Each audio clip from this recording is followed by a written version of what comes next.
بغیر بازو یا آدھے بازو کے کپڑے پہننا، باریک یا چست لباس پہننا، جینس کی پینٹ پہننا، ٹی شرٹ وغیرہ پہننا یا دوپٹے کے بغیر گھومنا، چاہے گھر کے اندر محرم رشتہ داروں کے سامنے ہو یا گھر کے باہر نامحرم کے سامنے، یہ سب پہننا ہر حال میں ممنوع اور حرام ہے۔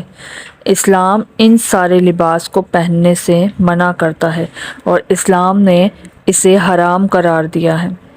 آپ صلی اللہ علیہ وسلم نے ایسی عورتوں کو بے لباس قرار دیتے ہوئے فرمایا، دنیا میں ایسے لباس پہننے والی عورت آخرت میں برہنہ ہوگی۔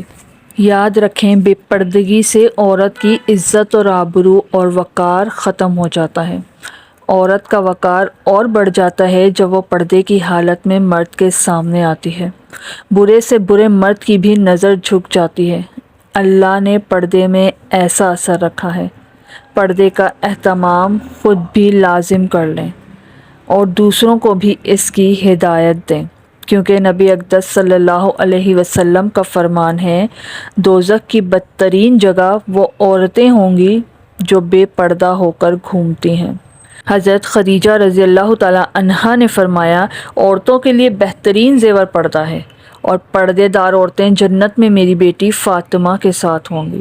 اسی طرح حضرت امام حسن رضی اللہ تعالی عنہ نے فرمایا، اللہ اس عورت کی نماز قبول نہیں کرتا جو بالغ ہونے کے بعد بھی بے پردہ رہتی ہیں، یعنی جو پردہ نہیں کرتی۔ اگر سمجھ جائیں تو اسلام کوئی قید نہیں بلکہ یہ زندگی کو آسان بنانے کا طریقہ ہے۔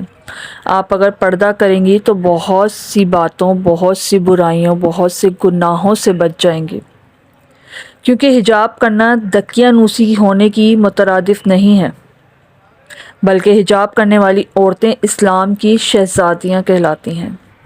حضور اکرم صلی اللہ علیہ وسلم سے بی بی فاطمہ الزہرا رضی اللہ تعالی عنہا نے کہا، یا رسول اللہ صلی اللہ علیہ وسلم، جو عورتیں اللہ کے قریب ہونا چاہیں، جو رب کا قرب پانا چاہیں، تو مجھے کوئی ایسا عمل بتا دیں کہ میں ان عورتوں کو بتاؤں۔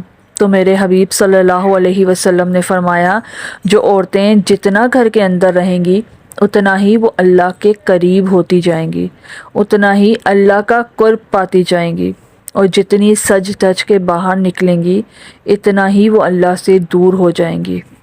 یاد رکھیں، ان عورتوں کی دعائیں کبھی رد نہیں کرتا اللہ پاک جو پردے کا اہتمام کرتی ہیں، فرق رکھتی ہیں، جو گھر میں رہتی ہیں، اپنے حسن کی نمائش نہیں کرتی، اگر باہر بھی جائیں تو پردے کا مکمل اہتمام کرتی ہیں، اپنی نظروں کا بھی پردہ کرتی ہیں۔ یاد رکھیں، پردے کی اسلام میں بہت اہمیت ہے، اور ہر وہ چیز جو اللہ کو عزیز ہے، اللہ کے لیے قیمتی ہے، اللہ نے اس کو غلاف میں رکھا ہے۔ قرآن پاک کو لے لیں، وہ بھی اللہ نے غلاف میں رکھا ہے۔ خانہ کعبہ کو لے لیں، وہ بھی اللہ نے غلاف میں رکھا ہے۔ عورت کو لے لیں، عورت کو اگر اللہ نے پردے کا حکم دیا ہے، یعنی وہ دنیا کی ان قیمتی چیزوں میں سے ہے جسے اللہ پردے میں رکھنا چاہتا ہے۔ اگر آپ بھی خود کو قیمتی بنانا چاہتی ہیں تو خدا را غلاف میں چھپ جائیں، حجاب کی پابند ہو جائیں، آپ کی قیمت بڑھ جائے گی، آپ کا وقار بڑھ جائے گا، آپ کی عظمت بڑھ جائے گی، صرف دنیا والوں کے سامنے نہیں بلکہ اللہ کے سامنے بھی آپ کی قیمت بڑھ جائے گی۔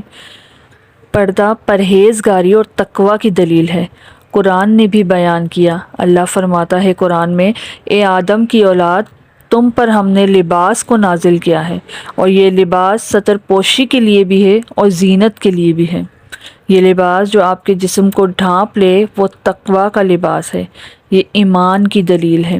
یاد رکھیں، جب آپ پردہ کریں گی، پردہ کر کے باہر جائیں گی، کسی مرد کی جرت نہیں ہوگی کہ اس کی آنکھ آپ کی طرف اٹھے، اس کو پتہ ہوگا یہ سید ذاتی ہے، یہ عزت والی ہے۔ لوگ راستہ چھوڑتے ہیں ایسی عورتوں کے لیے، لوگ پیچھے ہٹ جاتے ہیں، کیونکہ ان کی نظروں میں یہ باعزت عورت ہوتی ہے، اور اللہ تعالیٰ نے اس پاک دامنی کی وجہ سے، اس پردے کی وجہ سے ان میں ایک ہیبت رکھی ہے۔ اس پردے کی وجہ سے عورت کا وقار بہت بڑھ جاتا ہے۔ پردہ طہارت اور پاکیزگی کا پیغام ہے، تو آپ بھی اس پیغام کو جتنا ہو سکے آگے پھیلائیں، جتنا ہو سکے پردے کا اہتمام کریں۔ جتنا ہو سکے لوگوں کو پردے کی دعوت دیں۔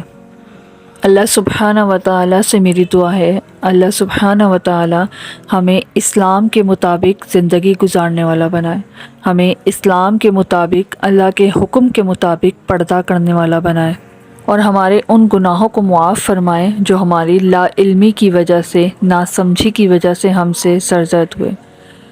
اس کے ساتھ ہی آپ سے اجازت چاہوں گی، ملتے ہیں انشاءاللہ نئی ویڈیو کے ساتھ، تب تک اپنا بہت سا خیال رکھیے گا، دعاؤں میں یاد رکھیے گا۔ فی امان اللہ، اللہ حافظ۔